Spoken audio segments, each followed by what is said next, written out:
جیسا کہ آپ کو معلوم ہے گزشتہ جمعہ المبارک میں نے آپ حضرات کے سامنے اعجاز قرآن کے متعلق چند باتیں پیش کی تھی۔ آج کی اس بابرکت جمعہ المبارک کی نشست میں بھی میں آپ حضرات کے سامنے اعجاز قرآن پر ہی گفتگو کروں گا۔ پچھلے بیان میں آپ نے اعجاز قرآن کی دو وجوہیں سماعت فرمائی۔ ایک اعجاز من حیث البلاغت، دوسرا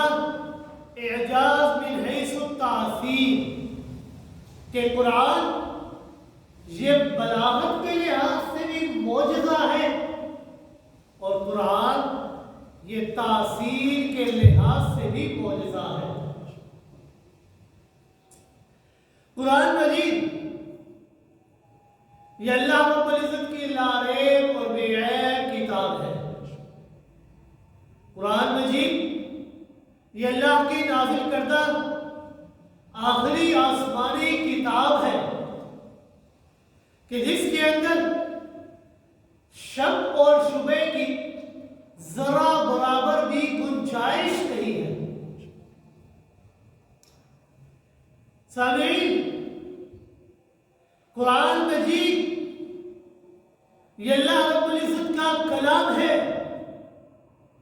اور اس کی حفاظت کا ذمہ بھی اللہ رب العزت نے اپنے اوپر لے لیا ہے۔ قرآن جس طرح معجزہ ہے بلاغت کے لحاظ سے، قرآن جس طرح معجزہ ہے تاثیر کے لحاظ سے، قرآن اسی طرح معجزہ ہے حفاظت کے لحاظ سے کہ اللہ رب العزت نے ارشاد فرمایا اِنَّا نَحْنُ نَزَّلْنَا الذِّكْرَ وَإِنَّا لَهُ لَحَافِظُونَ، ہم نے اس ذکر قرآن کو نازل کیا ہے اور ہم ہی اسی قرآن کے محافظ بھی ہیں۔ حفاظت کی یہ ذمہ داری اللہ رب العزت نے کچھ اس انداز سے فرمائی ہے کہ یہ قرآن وجہ اعجاز پر قرآن مجید سے بیشتر اللہ رب العزت نے کئی آسمانی کتابیں نازل فرمائی، کئی صحیفے اللہ رب العزت نے نازل فرمائے۔ تورات یہ اللہ کی نازل کردہ کتاب ہے، زبور یہ اللہ کی نازل کردہ کتاب ہے، انجیل یہ اللہ کی نازل کردہ کتاب ہے، صحیفہ ابراہیم یہ بھی اللہ نے نازل فرمائے، دیگر صحائف بھی اللہ نے نازل فرمائے۔ لیکن آج وہ تمام کے تمام صحیفے، تمام کی تمام کتابیں تحریف کا شکار ہو چکی ہیں، ان کی تعلیمات یہ بدل چکی ہیں، بلکہ ان کی اصلی زبان بھی محفوظ نہ رہ سکی۔ قرآن مجید یہ اللہ کی ایسی لاریب اور بے عیب کتاب ہے کہ اس کے اندر زبر زیر پیش تو کیا ایک نقطے کا بھی رد و بدل نہیں ہو سکتا۔ کیوں؟ کیونکہ ان تمام کتابوں کی حفاظت کا ذمہ، ان تمام صحیفوں کی حفاظت کا ذمہ یہ مخلوق کے ذمہ تھا، لیکن قرآن یہ وہ واحد آسمانی کتاب ہے کہ اس کی حفاظت کا ذمہ خالق کائنات کے اوپر ہے، مخلوق کے ذمہ نہیں بلکہ خالق کائنات کے ذمہ۔ نزول قرآن سے پہلے جنات و شیاطین یہ پرواز کرتے کرتے آسمانوں تک چلے جایا کرتے تھے، آسمانوں کے قریب چلے جاتے اور فرشتوں کی باتیں اور ان کے مذاکرات کو سنا کرتے تھے۔ لیکن جب قرآن مجید کا نزول شروع ہوا تو اللہ رب العزت نے اس کی حفاظت کا انتظام یوں فرمایا کہ شیاطین کو آسمانی خبریں سننے سے روک دیا، اور جو شیطان آسمان کی طرف جانے کی کوشش ہوتا تو شہاب ثاقب شعلہ آتش سے اس کا استقبال کیا جاتا، اس کی تواضع کی جاتی تھی۔ قرآن مجید کے اندر اللہ رب العزت نے خود جنات کی زبانی بیان فرمایا ہے، وَأَنَّا لَمَسْنَا السَّمَاءَ فَوَجَدْنَاهَا مُلِيَتْ حَرَسًا شَدِيدًا وَشُهُبًا وَأَنَّا كُنَّا نَقْعُدُ مِنْهَا مَقَاعِدَ لِلسَّمْعِ فَمَن يَسْتَمِعِ الْآنَ يَجِدْ لَهُ شِهَابًا رَّصَدًا۔ کہ ہم نے آسمانوں کو ٹٹولا تو معلوم ہوا کہ سب پہرے داروں اور شہابوں کے انگاروں سے بھر دیا گیا ہے اب آسمان۔ پہلے تو بہت سے مقامات آسمان ایسے تھے کہ جہاں پر ہم چھپ کر فرشتوں کے کلام کو سن لیا کرتے تھے، وہاں پر ہم چھپ کر بیٹھ جایا کرتے تھے، لیکن اب اگر کوئی سننے کا ارادہ بھی کرتا ہے تو شہاب ثاقب شعلہ آتش اس کے ذریعے ہمارا استقبال کیا جاتا ہے۔ اب ہم میں سے کوئی آسمان کی طرف نہیں جا سکتا۔ پہلے داری کا یہ سارا انتظام اللہ رب العزت نے قرآن مجید کی حفاظت کے لیے ہی تو فرمایا تھا، تاکہ کوئی شیطان اس میں عمل دخل نہ کر سکے، دخل اندازی نہ کر سکے۔ لاوازی اللہ رب العزت نے قرآن مجید کی حفاظت کا یہ انتظام بھی فرمایا ہے کہ سید الملائکہ روح الامین حضرت جبریل علیہ السلام جب وحی لے کر آسمان سے نیچے کی طرف آتے، زمین کی طرف تشریف لے کر آتے، تو اللہ رب العزت کے حکم سے ان کے آس پاس فرشتوں کا ایک بہت بڑا جمع غفیر ہوا کرتا تھا۔ سید الملائکہ روح الامین بڑی شان و شوکت سے وحی لے کر آیا کرتے تھے۔ اس انتظام ربانی سے جہاں قرآن مجید کی عظمت اور اس کی شان و شوکت کا اظہار ہوتا ہے، وہاں اس کی حفاظت اور صیانت کا بھی پتہ چل جاتا ہے۔ اللہ رب العزت نے فرمایا وَإِنَّهُ لَكِتَابٌ عَزِيزٌ لَا يَأْتِيهِ الْبَاطِلُ مِن بَيْنِ يَدَيْهِ وَلَا مِنْ خَلْفِهِ تَنزِيلٌ مِّنْ حَكِيمٍ حَمِيدٍ۔ کہ یہ ایک عالی مرتبت کتاب ہے، بڑی شان و شوکت والی کتاب ہے، بڑی عظیم کتاب ہے۔ اس کے اوپر جھوٹ نہ تو سامنے سے آ سکتا ہے، نہ ہی پیچھے سے داخل ہو سکتا ہے۔ یہ اللہ تعالیٰ ہے جو کہ حکیم اور حمید ہے، اور اسی کی طرف سے یہ کتاب نازل کی گئی ہے۔ قرآن جس طرح یہ بلاغت کے لحاظ سے معجزہ ہے، قرآن جس طرح تاثیر کے لحاظ سے معجزہ ہے، قرآن اسی طرح حفاظت کے لحاظ سے بھی معجزہ ہے۔ پھر دیکھیے اللہ رب العزت نے اس کتاب کی صداقت کے اظہار کے لیے اس کے سب سے پہلے راوی سید الملائکہ روح الامین حضرت جبریل علیہ السلام کی توثیق خود بیان فرمائی ہے، تاکہ کسی کو کسی قسم کا شک و شبہ باقی نہ رہے۔ اللہ رب العزت نے فرمایا إِنَّهُ لَقَوْلُ رَسُولٍ كَرِيمٍ ذِي قُوَّةٍ عِندَ ذِي الْعَرْشِ مَكِينٍ مُطَاعٍ ثَمَّ أَمِينٍ۔ کہ اس کتاب کو لانے والا فرشتہ یہ کوئی معمولی فرشتہ نہیں ہے، بلکہ تمام فرشتوں کا سردار ہے، بڑا ہی انتہائی معزز والا ہے، اس سے کسی قسم کی کوئی کوتاہی اور کوئی خیانت کا خطرہ نہیں ہے۔ اب سوال یہاں پر پیدا ہوتا ہے کہ چلو مان لیا کہ حضرت جبریل علیہ السلام خود تو انتہائی معزز ہے، مگر ہو سکتا ہے کہ وہ کمزور ہو، اس کی کمزوری کا فائدہ اٹھا کر کوئی اس کے اندر گڑبڑ کر دے، رد و بدل کر دے، تو فرمایا نہیں، ایسا نہ سوچنا کبھی۔ اللہ رب العزت نے فرمایا ذی قوت، وہ کوئی کمزور شخصیت نہیں، کوئی کمزور نہیں، پھر سوال کیا، چلو مان لیا رسول ہے، کریم ہے، قوت والے ہیں، ہاں یہ ہو سکتا ہے کہ انہوں نے دور سے سنا ہو، دور سے سننے کی وجہ سے پوری طرح نہ سن سکے ہو، کوئی بات چھوٹ گئی ہو، تو اس غلط فہمی کو بھی اللہ رب العزت نے دور فرمایا اور ارشاد فرمایا، نانا ایسا نہ سوچنا، ذی قوت عند ذی العرش مکین، جبریل امین عرش والے کے پاس ہی رہتے ہیں، کہیں دوری نہیں، کوئی بوجھ نہیں ہے۔ چلو یہ بھی مان لیا کہ رسالت ہے، کرامت ہے، قوت ہے، قربت ہے، یہ ساری چیزیں مان لی، ہو سکتا ہے کہ ان کے پاس کوئی منصب یا کوئی عہدہ نہ ہو، تو اس کے بارے میں اللہ رب العزت نے فرمایا، نانا یہ بھی نہ سوچنا مطاعل، کہ وہ فرشتے ہیں، اور فرشتے بھی کوئی عام نہیں بلکہ تمام فرشتوں کے سردار ہیں، سید الملائکہ ہے،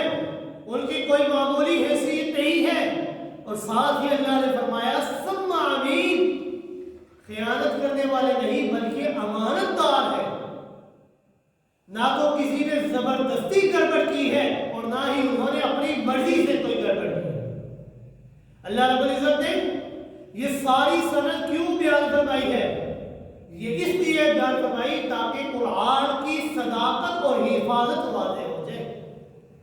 کہ قرآن کی اللہ رب العزت نے کس طرح حفاظت فرمائی۔ پیغمبر کائنات صلی اللہ علیہ وآلہ وسلم کی عادت مبارکہ تھی کہ جب بھی روح الامین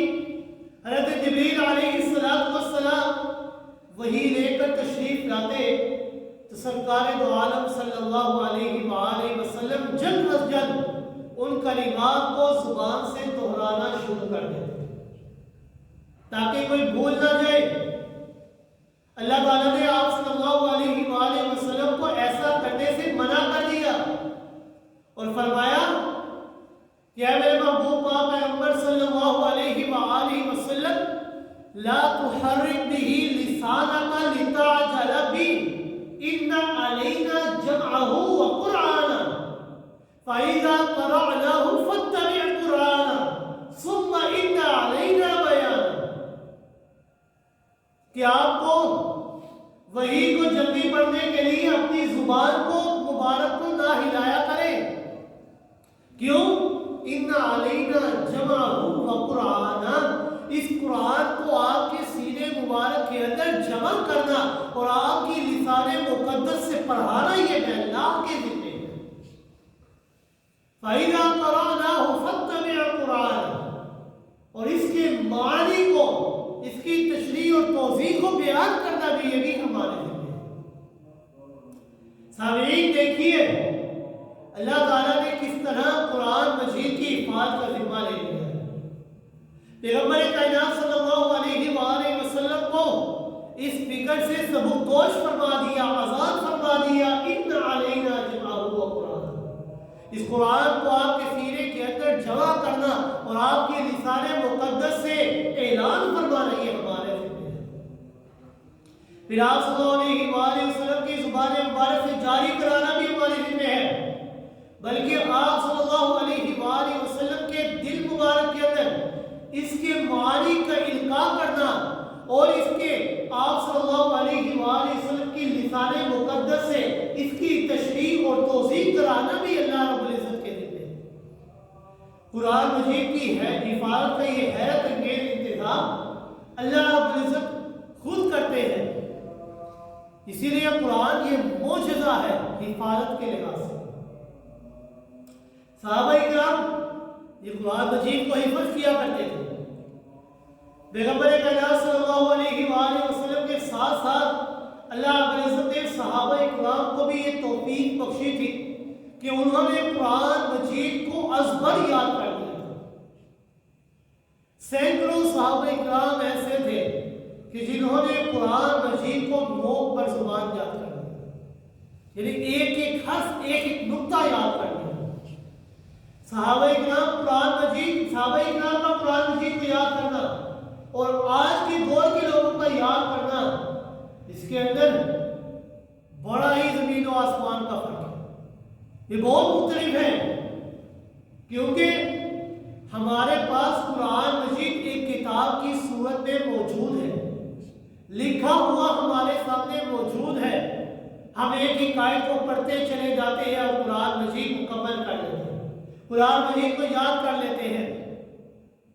لیکن صحابہ کرام یہ وہ شخصیتیں ہیں کہ جنہوں نے قرآن مجید کو اس وقت یاد کیا تھا کہ جس وقت قرآن مجید نازل ہو رہا تھا،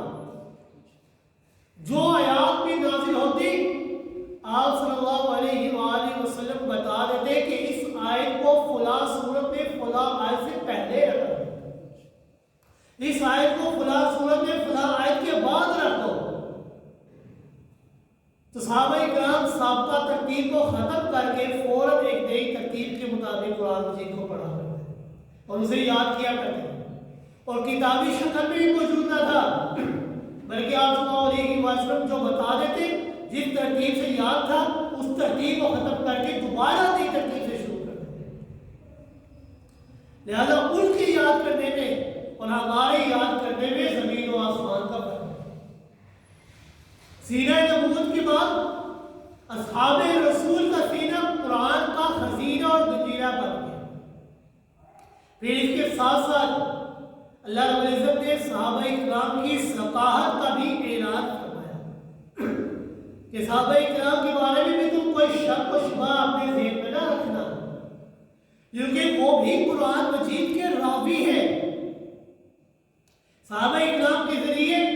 قرآن مجید ہم تک پہنچا ہے، اگر راوی مشکوک ہو جائے تو بات مشکوک ہو جاتی ہے۔ جس طرح اللہ رب العزت نے سید الملائکہ روح الامین حضرت جبریل علیہ السلام کی سطاحت، امانت، دیانت کو بیان فرمایا ہے، اسی طرح اللہ رب العزت نے صحابہ کرام کی بھی عظمت اور علو مرتبت کی گواہی دی ہے۔ اللہ رب العزت نے صحابہ کرام کی ان کے اوپر اپنی رضاؤں کے سرٹیفکیٹ کا اعلان فرما دیا ہے، رضی اللہ عنہم ورضوا عنہ، میں اللہ ان سے راضی ہو گیا اور وہ مجھ اللہ سے راضی ہو گیا۔ ان کی تعریف اور توصیف سے قرآن معمور ہو فرما دیا، ان کے لیے اپنی رضا کے سرٹیفکیٹ جاری فرمائے اور انہیں معیار ہدایت بنا دیا ہمارے لیے۔ فَإِنْ آمَنُوا بِمِثْلِ مَا آمَنْتُمْ بِهِ فَقَدِ اهْتَدَوْا، کہ اگر وہ لوگ اسی طرح ایمان لے کر آئے جس طرح صحابہ کرام ایمان لے کر آئے ہیں، تب ان کا ایمان قابل قبول ہو سکتا ہے، وگرنہ ان کا ایمان قابل قبول نہیں۔ آج دنیا کے اندر تورات اور انجیل کو ماننے والے تو بکثرت موجود ہیں، لاکھوں کی تعداد میں موجود ہے، مگر آپ کو اس دنیا کے اندر تورات اور انجیل کا ایک بھی حافظ نہیں ملے گا۔ یہ قرآن مجید کا اعجاز ہے کہ 8-10 سال کا بچہ بھی قرآن مجید کو اپنے سینے میں محفوظ کیا ہوا ہے۔ اللہ تعالیٰ خود ہی ان بچوں اور ان کے والدین کے دلوں میں یہ شوق اور جذبہ پیدا فرما دیتے ہیں کہ قرآن مجید کو حفظ کیا جائے۔ آج کے اس پرفتن دور کے اندر بھی آپ دیکھ سکتے ہیں کتنے امیر گھروں کے لوگ بھی اپنے بچوں کو قرآن کا حافظ بنا رہے ہیں، قرآن کا حافظ بنانا چاہتے ہیں۔ اللہ تعالیٰ نے قرآن مجید کی حفاظت کے لیے یہ غیبی انتظام فرمایا ہے۔ آپ جہاں بھی چلے جائیں حفظ قرآن کے مدارس طلباء سے بڑے بڑے نظر آئیں گے۔ پھر دیکھیے کس طرح قرآن مجید کے ایک ایک پہلو کو اللہ رب العزت نے اس کی حفاظت فرمائی ہے۔ اللہ رب العزت نے ایک ایک پہلو کی حفاظت کے لیے ایک ایک مستقل طبقہ پیدا فرما دیا۔ حفاظ کرام اس کے الفاظ کی حفاظت کرتے ہیں، قراء کرام اس کے لب و لہجے کے محافظ ہیں، علماء کرام اس کے معنی کے محافظ ہیں، کاتبین اکرام اس کی کتابت اور رسم الخط کے محافظ ہیں، حکماء اسلام اس کی حکمتوں کے محافظ ہیں، صوفیاء کرام اس کے تصوف کے حقائق کے محافظ ہیں، اور فقہاء کرام کا طبقہ اس کے علل و اسرار کے محافظ ہیں۔ غرض ہے کہ ہر لحاظ سے اللہ رب العزت نے اپنی قدرت کاملہ سے اس کی حفاظت کا انتظام فرمایا ہے، اور اس بات کی تصدیق فرمائی ہے اِنَّا نَحْنُ نَزَّلْنَا الذِّكْرَ وَإِنَّا لَهُ لَحَافِظُونَ، ہم نے ذکر پر نازل کیا ہے اور ہم ہی اس کے محافظ ہیں۔ قرآن مجید یہ بلاغت کے لحاظ سے معجزہ ہے، قرآن مجید تاثیر کے لحاظ سے معجزہ ہے، قرآن مجید حفاظت کے لحاظ سے معجزہ ہے، بالکل اسی طرح قرآن مجید تزکیہ کے لحاظ سے بھی معجزہ ہے۔ یہ انسان کے نفوس کے تزکیہ کیا کرتا ہے۔ قرآن مجید یہ تزکیہ کے لحاظ سے بھی معجزہ ہے۔ اس کے ذریعے 23 سال کے قلیل عرصے کے اندر کتنا بڑا انقلاب برپا ہو۔ وہ معاشرہ جو ہر قسم کی نجاستوں اور برائیوں سے آلودہ تھا، اس کی تعلیمات سے کس طرح وہ معاشرہ پاکیزہ بن گیا۔ تلاوت آیات کے ساتھ ساتھ پیغمبر کائنات صلی اللہ علیہ وآلہ وسلم کا بھی یہ فریضہ تھا کہ وہ اب لوگوں کا تزکیہ فرمائیں، وَيُزَكِّيهِمْ، ان کے نفوس کا تزکیہ کرے۔ اگر اس بات پر غور کیا جائے کہ وہ لوگ کیا تھے اور تعلیمات سے قرآن سے کیا بن گئے، اور وہ بھی اتنے قلیل عرصے کے اندر، تو یہ قرآن کا ہی معجزہ ہے اور کسی کا معجزہ نہیں۔ اہل علم کی تاریخ جاننے والا ایک ادنا سا بھی طالب علم بخوبی یہ بات جانتا ہے کہ پیغمبر کائنات صلی اللہ علیہ وآلہ وسلم کی بعثت کے وقت وہ لوگ کس طرح کی دینی، اخلاقی، معاشرتی، تہذیبی لحاظ سے کتنے زوال اور انحطاط کا شکار تھے، وہ اللہ تعالیٰ سے کتنے بے تعلق تھے اور آخرت سے کتنے بے فکر تھے، ان میں کس درجہ وحشت اور جلالت موجود تھی۔ قتل و غارت، لوٹ مار کا پسندیدہ مشغلہ تھا، بے حیائی، بے شرمی یہ ان کا شعار تھا، شراب اور جوا یہ ان کا رسیہ تھا، حتیٰ کہ بوقت عبادت بھی وہ نشے کے اندر دھت رہا کرتے تھے، حلال اور حرام کی تمیز سے مفقود تھے، گدھے کا گوشت کھانا، مردار کا گوشت کھانا یہ ان کے لیے حلال اور جائز تھا، بت پرستی، ستارہ پرستی، جنات پرستی، ملائکہ پرستی، انبیاء پرستی یہ ان کا شعار تھا، کہانت اور وہاب پرستی عام تھی، عورتوں کو زندہ درگور کر دینا اور وراثت کے اندر عورتوں کو حصہ نہ دینا انہوں نے جائز قرار دے رکھا تھا۔ غرض ہے کہ اعتقادی لحاظ سے، اخلاقی لحاظ سے، سیاسی لحاظ سے، تہذیبی لحاظ سے، معاشرتی لحاظ سے وہ بالکل صفر تھے۔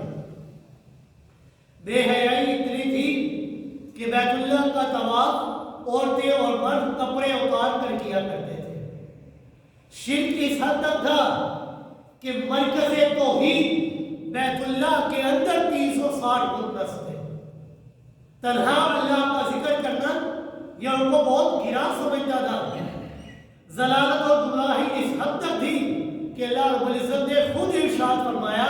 وَإِن كَانُوا مِن قَبْلُ لَفِي ضَلَالٍ مُبِينٍ کہ وہ اس سے پہلے بہت دور کی گمراہی میں پڑے ہوئے تھے۔ اتنی بڑی گمراہی تھی کہ اللہ رب العزت نے فرمایا وَكُنْتُمْ عَلَى شَفَا حُفْرَةٍ مِّنَ النَّارِ کہ قریب تھا کہ وہ جہنم کے اندر گر ہی جاتے،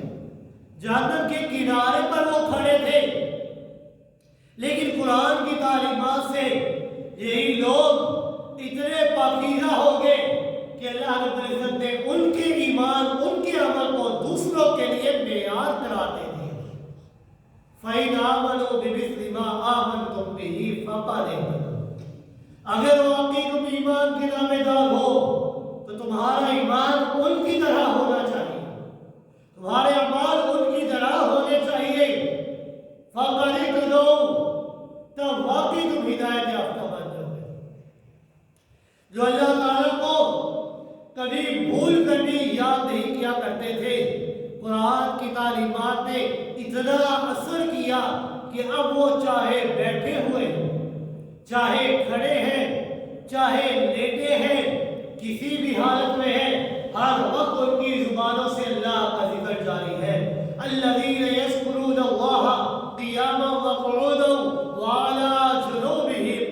اٹھتے بیٹھتے لیٹتے ہر حال میں ان کی زبانوں سے اللہ کے ذکر ہی جاری ہے۔ بچیوں کو زندہ درگور کر دینا یہ ان کا عام سی بات تھی ان کے لیے، لیکن قرآن کی تعلیمات نے ان کے اندر ایسا انقلاب برپا کیا کہ اب انگلیوں کے بل زمین پر چلتے ہیں کہ کہیں کوئی چونٹی بھی ہمارے پیر کے نیچے آ کر مر نہ جائے۔ سالوں تک باہم لڑنے والے، قتل و غارت کرنے والے، اب آپس میں اتنے محبت کرنے والے بن گئے کہ رب کائنات نے فرمایا رحماء بینہم، آپس میں وہ بہت رحم دل ہیں، ایک دوسرے سے بہت محبت کرنے والے ہیں۔ عزتیں لوٹنے والے اب عزتوں کے محافظ بن گئے ہیں، خود غرض اور پڑھنے درجے کے بخیل اور کنجوس اب ایثار کی اعلیٰ مثالیں قائم کر رہے ہیں۔ یؤثرون علی انفسہم ولو کان بہم خصاصہ، وہ ایک دوسرے کی جان کو اپنی جانوں پر سبقت دیتے ہیں، اگرچہ اپنی جان کیوں نہ جا رہی ہو، اپنی جان سے زیادہ دوسروں کی جان کو سبقت دیا کرتے ہیں، ایثار کیا کرتے ہیں۔ وہ لوگ جو جہنم کا ایندھن بننے والے تھے، جہنم کے کنارے پر کھڑے تھے، اب قرآن کی تعلیمات نے ایسا انقلاب برپا کیا کہ اللہ رب العزت نے فرمایا اعد لہم جنات تجری من تحتها الانہار خالدین فیہا ابدا، کہ میں اللہ نے ان کے لیے جنت باغات تیار کر دیے ہیں، ایسے باغات تیار کیے ہیں جن کے نیچے ہوا وقت نہریں جاری رہتی ہیں، وہ وہاں پر ہی رہیں گے ہمیشہ۔ جو جنتوں کے وارث بن گئے ہیں، بدو اور وحشی غیر منظم، اب دنیا پہ حکومت کرنے لگے، کیسر و کسرا اپنے ایوانوں میں ان سے لڑنے لگ جاتے ہیں۔ یہ سارا کچھ کیوں ہوا؟ قرآن کی تعلیمات سے ہوا۔ یہ سارا انقلاب قرآن کی تعلیمات اور آپ صلی اللہ علیہ وآلہ وسلم کے اخلاق عالیہ سے آیا۔ ذوالفشانی نے تیرے قطروں کو دریا کر دیا، ذوالفشانی نے تیرے قطروں کو دریا کر دیا، دل کو روشن کر دیا، آنکھوں کو بینا کر دیا۔ خود نہ تھے جو راہ پر عالم کے ہادی بن گئے، خود نہ تھے جو راہ پر عالم کے ہادی بن گئے، کیا نظر تھی جس نے مردوں کو مسیحا کر دیا۔ یہ سارا کا سارا کیوں ہوا؟ کس لیے ہوا؟ قرآن کی تعلیمات نے ان کے اندر آ کر انقلاب برپا کیا۔ لہذا قرآن جس طرح بلاغت کے لحاظ سے معجزہ ہے، قرآن جس طرح تاثیر کے لحاظ سے معجزہ ہے، قرآن جس طرح حفاظت کے لحاظ سے معجزہ ہے، قرآن اسی طرح تزکیہ کے لحاظ سے بھی معجزہ ہے۔ کہ قرآن مجید کی تعلیمات یہ آئی اور ان کے نفوس کا ایسا تزکیہ کر دیا جو جہنم کا ایندھن تھے، اب وہی لوگ جنت کے وارث بن گئے۔ قرآن یہ معجزہ ہے، اخبار اللہ الغیوب، کہ قرآن مجید میں اس لحاظ سے بھی معجزہ ہے کہ اس نے جو غیب کی خبریں دی ہیں، آنے والے حالات کے متعلق جو پیش گوئیاں کی ہے، وہ حرف بحرف درست ثابت ہوئی۔ ان میں ذرا برابر بھی شک نہیں آیا، ذرا برابر بھی فرق نہ آیا۔ یہ اس بات کی دلیل ہے کہ یہ قرآن یہ واقعی اللہ کا کلام ہے، کسی بشر کی طاقت نہیں ہے کہ وہ آنے والے حالات کے متعلق 100% درست پیشن گوئی کر سکے، آنے والے حالات کے متعلق کوئی بھی بات کر سکے۔ یہ قرآن مجید نے جتنی بھی پیش گوئیاں کی ہے وہ بالکل 100% حق ثابت ہوئی ہے۔ تو یہ اس بات کی دلیل ہے کہ یہ قرآن یہ کسی بشر کا کلام نہیں بلکہ خالق کائنات کا کلام ہے، کیونکہ اللہ الغیوب یہ اللہ کی صفت ہے اور کسی کی نہیں۔ وہی عالم الغیب ہے، وہی ہر چھپی اور پوشیدہ چیز کو جاننے والا ہے، کسی بشر کی طاقت نہیں ہے۔ قرآن مجید نے ایک پیش گوئی کی تھی، قُلْ إِنِ اجْتَمَعَتِ الْإِنسُ وَالْجِنُّ عَلَىٰ أَن يَأْتُوا بِمِثْلِ هَٰذَا الْقُرْآنِ لَا يَأْتُونَ بِمِثْلِهِ وَلَوْ كَانَ بَعْضُهُمْ لِبَعْضٍ ظَهِيرًا۔ کہ فرما دیجیے کہ اگر سب انسان اور سب جنات جمع بھی ہو جائے اور ایک دوسرے کے مددگار بھی بن جائے، پھر بھی وہ اس قرآن جیسی کتاب یا کلام پیش نہیں کر سکتے، تو ایسا ہرگز نہ کر سکے۔ اور آج 1450 سال گزر جانے کے باوجود بھی یہ پیش گوئی سچ ثابت ہوئی۔ 1450 سال تقریباً گزر چکے ہیں، لیکن اس قرآن کا مقابلہ کوئی نہ کر سکا، اس قرآن کی نظیر، اس قرآن کا مثل کوئی نہ بنا سکے گا۔ ساری دنیا میں مسلمانوں کے مخالف ہیں، مسلمانوں کو مٹانے کے لیے طرح طرح کے حربے استعمال کرتے ہیں، مگر اس چیلنج کا سامنا نہیں کر سکتے اور کر بھی نہیں سکتا، کیونکہ یہ قرآن کی پیش گوئی ہے کہ اللہ رب العزت نے فرمایا سارے مل بھی جائے تو اس قرآن کا مقابلہ نہیں کر سکتے۔ یہ قرآن کی پیش گوئی حق ثابت ہوئی ہے، ذرا برابر بھی شک نہیں رہا ہے۔ قرآن نے ایک اور پیش گوئی کی، اِنَّا نَحْنُ نَزَّلْنَا الذِّكْرَ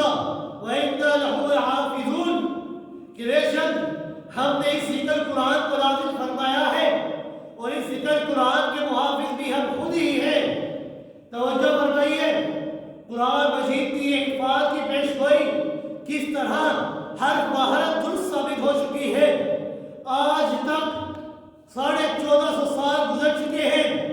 اس کے ایک لفظ بلکہ ایک حرف بلکہ ایک نقطے کے اندر بھی شک و شبہ کی گنجائش نہیں۔ تحریر کے ساتھ ساتھ لاکھوں انسانوں کے دلوں کے اندر یہ قرآن محفوظ ہے اور محفوظ رہے گا۔ دنیا کے تمام سکالر، تحقیقاتی مقالت نگار، ماہرین صوف کتب اور اس بات کا معترف ہیں کہ یہ قرآن یہ وہی قرآن ہے جو آج سے 1450 سال قبل جناب محمد رسول اللہ صلی اللہ علیہ وآلہ وسلم پر نازل ہوا تھا۔ اس کے اندر ایک نقطے کا بھی رد و بدل نہیں ہوا۔ قرآن کی یہ پیش گوئی بھی حق ہے اور سچ ہے۔ قرآن مجید نے یہ پیش گوئی کی تھی، یریدون لیطفئوا نور اللہ بافواہہم واللہ متم نورہ ولو کرہ الکافرون هو الذی ارسل رسولہ بالہدی ودین الحق لیظہرہ علی الدین کلہ ولو کرہ المشرکون، کہ یہ لوگ چاہتے ہیں کہ اللہ کا نور اسلام کو بجھا دے،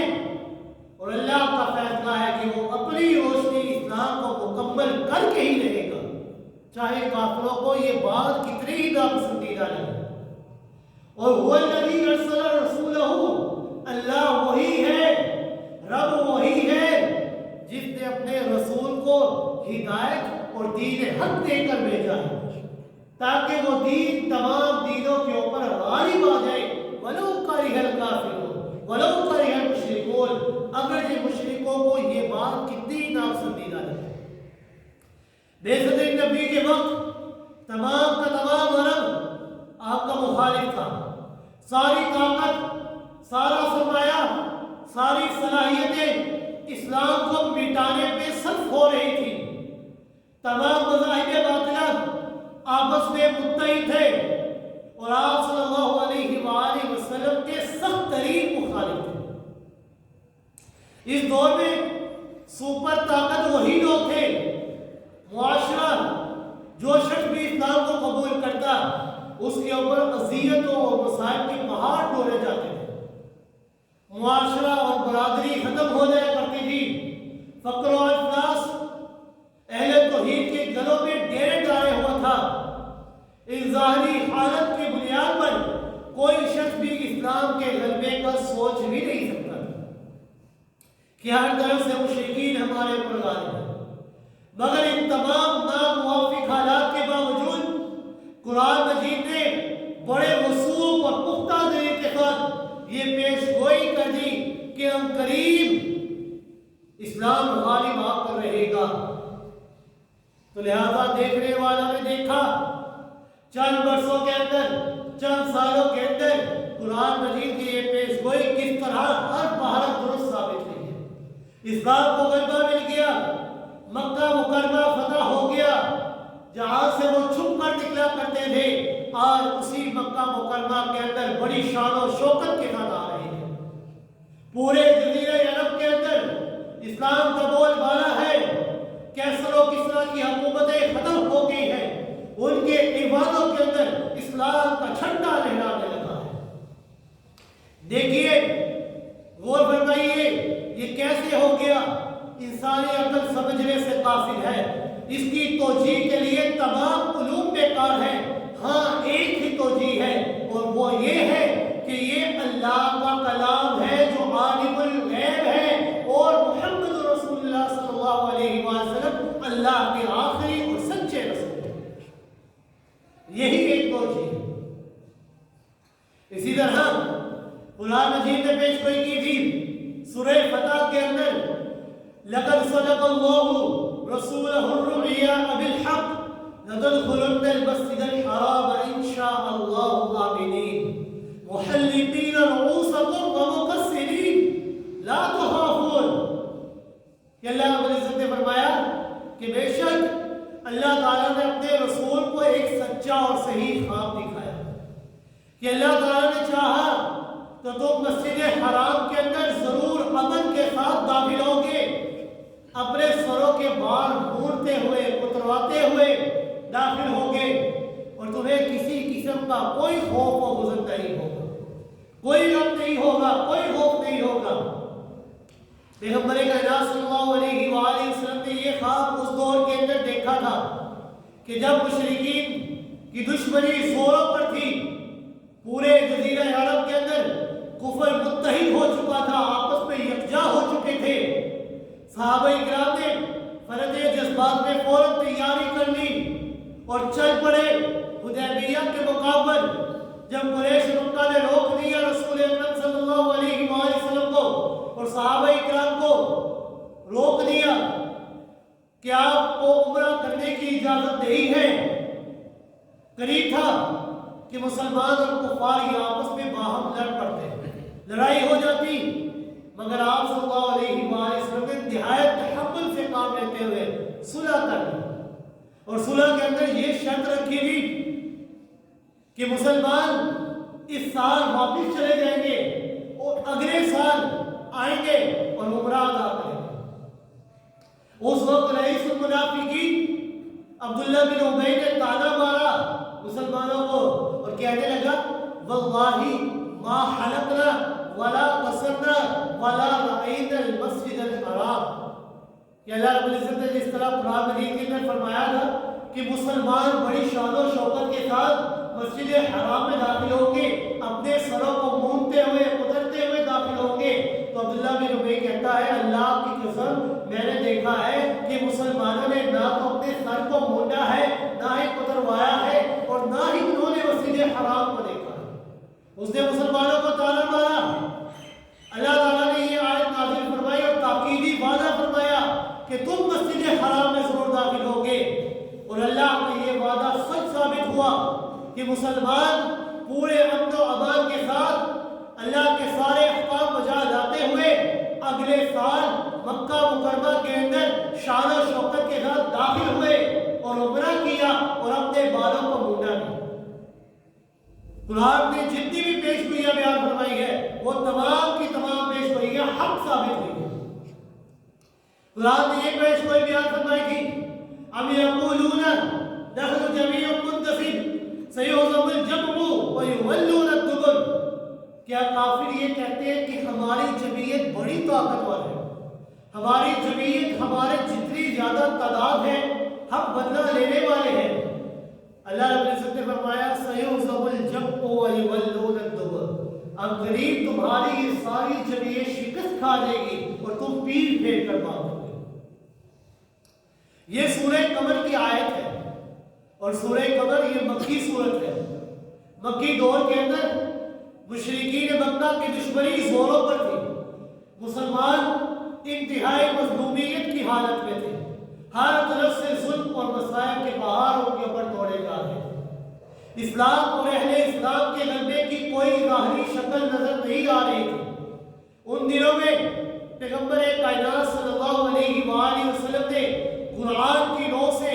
یہ پیشگوئی فرمائی کہ مشرکین کی جمعیت ان کے لیے کافی نہیں ہو سکتی، عنقریب مسلمان غالب ہوں گے،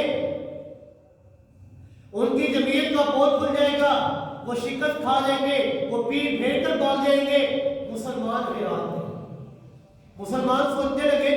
کہ کفار کی جو جمعیت بہت زیادہ ہے،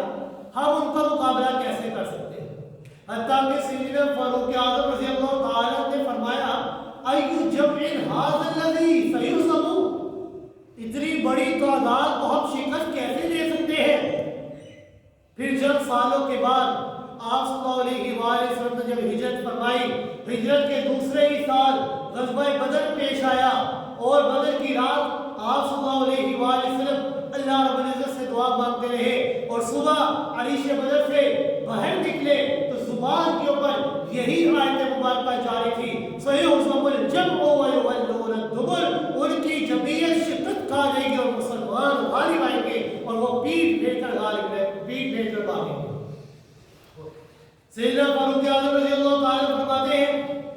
کہ مجھے اس آیت کا مطلب آج سمجھ آیا ہے کہ اس مجمع سے مراد یہ بدر کا مجمع تھا کہ ایک طرف 1000 کی تعداد جو مسلح تھی، ہتھیاروں سے لیس تھی، اور دوسری طرف 313 نہتے مسلمان تھے۔ اللہ تعالیٰ نے فتح عطا فرمائی اور کئی سال پہلے کی گئی یہ پیش گوئی سچ ثابت ہے۔ قرآن مجید جس طرح بلاغت کے لحاظ سے معجزہ ہے، اسی طرح قرآن مجید یہ تاثیر کے لحاظ سے بھی معجزہ ہے، قرآن تفسیر کے لحاظ سے بھی معجزہ ہے۔ قرآن یہ علام الغیوب کتاب ہے، اللہ رب العزت کی نازل کردہ کتاب ہے۔ قرآن مجید کے اندر جتنی بھی پیش گوئیاں بیان کی گئی ہے وہ تمام کی تمام پیش گوئیاں حق اور سچ ثابت ہیں۔ یہ اس بات کی دلیل ہے کہ یہ قرآن یہ کسی بشر کا کلام نہیں بلکہ خالق کائنات کا کلام ہے۔ اسی طرح اللہ رب العزت نے فرمایا قرآن مجید کے اندر وعد اللہ الذین آمنوا منکم وعملوا الصالحات لَيَسْتَخْلِفَنَّهُمْ فِي الْأَرْضِ كَمَا اسْتَخْلَفَ الَّذِينَ مِنْ قَبْلِهِمْ وَلَيُمَكِّنَنَّ لَهُمْ دِينَهُمُ الَّذِي ارْتَضَىٰ لَهُمْ وَلَيُبَدِّلَنَّ لَهُمْ مِنْ بَعْدِ خَوْفِهِمْ أَمْنًا۔ یہ اللہ تعالیٰ نے تم میں سے ایمان لانے والوں اور اعمال صالحہ کرنے والوں کے ساتھ وعدہ فرما لیا ہے کہ انہیں زمین کے اندر خلافت اور حکومت عطا فرمائے گے، جس طرح اس نے پہلے لوگوں کو خلافت اور حکومت عطا فرمائی تھی، ان کے دین کو مضبوطی عطا فرمائیں گے جو اس نے ان کے لیے پسند کر لیا ہے، اور ان کے لیے کوئی بھی خوف کوئی بھی خطرہ نہیں ہوگا، ہر طرف سے امن ہی امن ہوگا۔ مدینہ منورہ کے اندر یہ آیت اس وقت نازل ہوئی تھی کہ جب مسلمان ہر طرف سے خوف و ہراس کے اندر مبتلا تھے، مسلسل جنگیں لڑ رہے تھے، لڑتے لڑتے پریشان حال تھے، صبح اور شام انہیں اپنی حفاظت کے لیے ہر وقت اسلحے کو اپنے ساتھ رکھنا پڑتا تھا۔ اگر سو بھی رہے ہیں تو ہتھیار کو اپنے پاس لٹایا ہوتا، اپنے پاس رکھا ہوتا تھا، یہاں تک کہ ایک مسلمان نے یہاں تک کہہ دیا ما یاتی علینا یوم نعبد فیہ ونضع السلام، کہ کبھی ہمارے لیے وہ دن بھی آئے گا کہ ہم امن والے ہو جائیں گے اور ہم اپنے اوپر سے ہتھیاروں کو اتار دیں گے۔ تو اللہ تعالیٰ نے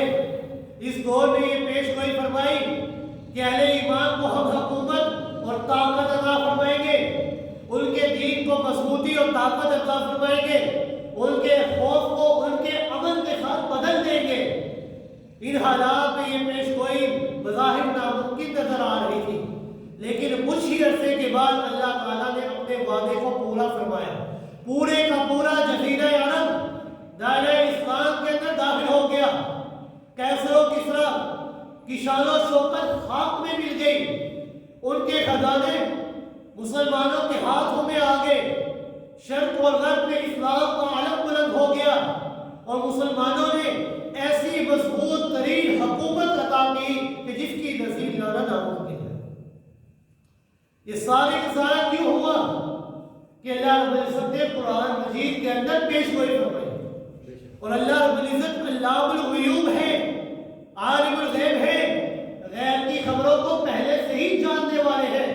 اب قرآن کی ہر پیش گوئی حق ثابت ہوئی ہے تو یہ اس بات کی دلیل ہے کہ یہ قرآن کسی بشر کا کلام نہیں، قرآن کسی انسان کا کلام نہیں، قرآن کسی جن کا کلام نہیں، قرآن کسی فرشتے کا کلام نہیں، قرآن کلام ہے تو خالق کائنات کا کلام ہے اور کسی کا نہیں۔ یہ قرآن مجید یہ کئی حیثیتوں سے معجزہ ہے۔ قرآن مجید بلاغت کے لحاظ سے معجزہ، قرآن مجید تاثیر کے لحاظ سے معجزہ کہ اس کا اثر انسان کے دلوں کے اوپر ایسا ہوتا تھا کہ جو انسان پہلے ظلم کی چکی میں پسا کرتے تھے آج وہی لوگ حاکم بن گئے۔ قرآن یہ حفاظت کے لحاظ سے معجزہ ہے۔ دیگر آسمانی کتابیں بھی اللہ نے نازل فرمائی تھی، قرآن کو بھی اللہ نے نازل فرمایا تھا، لیکن فرق کیا تھا؟ فرق یہ تھا ان تمام دیگر آسمانی کتابوں کی حفاظت کا ذمہ مخلوق کے ذمہ تھا، لیکن قرآن کی شان یہ ہے کہ اس کی حفاظت کا ذمہ مخلوق کے ذمہ نہیں بلکہ خالق کائنات کے ذمہ۔ قرآن یہ حفاظت کے لحاظ سے معجزہ ہے، قرآن تزکیہ کے لحاظ سے معجزہ ہے کہ وہ انسان کے نفوس کا تزکیہ ایسے کرتا ہے، ان کے نفوس کو ایسے پاک اور صاف کر دیتا ہے۔ وہ لوگ جو پہلے گمراہ تھے، وہ لوگ جو پہلے جہنم کا ایندھن بننے والے تھے، آج وہی لوگ جنت کے وارث بن گئے۔ وہ لوگ جو پہلے گمراہی کی چکی میں پس رہے تھے، آج وہی لوگ ہمارے لیے معیار ہدایت بن گئے۔ فَإِنْ آمَنُوا بِمِثْلِ مَا آمَنْتُمْ بِهِ فَقَدِ اهْتَدَوْا۔ اگر ایمان لانا چاہتے ہو تو ان کی طرح ایمان لے کر۔ قرآن میں جتنی بھی غیب کی خبریں بیان فرمائی ہیں وہ ساری کی ساری حق ثابت کی۔ یہ اس بات کی دلیل ہے کہ یہ قرآن اللہ کا کلام ہے۔